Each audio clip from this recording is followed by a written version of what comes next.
Volunteer వ్యవస్థ కొనసాగిస్తామని మరొక్కసారి మీ అందరికీ హామీ ఇస్తున్నా. 5,000 కాదు, మీకు రాబోయే రోజుల్లో 10,000 రూపాయలు పారితోషికం ఇచ్చే బాధ్యత మాది. ఏంటి లాభం ఉందా దాంట్లో? 5,000 రూపాయలతో మీరు ఏం ఉద్యోగం? అది గోనె సంచులు మోసే ఉద్యోగమా? బియ్యం సంచులు మోసే ఉద్యోగం మేము పెద్ద ఎత్తున ఇచ్చేసామని కథలు మాట్లాడతారా మీరు? వీళ్ళు పోయే చేసే పనులు ఇలాంటి తప్పుడు పనులా? ఎప్పుడంటే ఎప్పుడు ఇండ్లకి వెళ్ళడం, డిస్టర్బ్ చేయడం, డే టైం మగవాళ్ళు ఉండరు, వెళ్ళిపోయి తలుపులు కొట్టడం.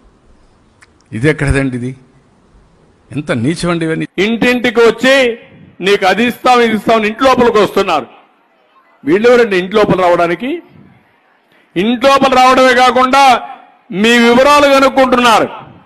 కడాన మీ వివరాలు ఎంతవరకు పోతున్నారంటే, మీ ఆయనకి ఏమన్నా వేరే సంబంధాలు ఉన్నాయా, నీకేమైనా అనుమానం ఉందా అంటే కొంపల్ని కూల్చే మార్గం ఇదెక్కడదో నాకైతే అర్థం కాదు. నీకేంటి సంబంధం?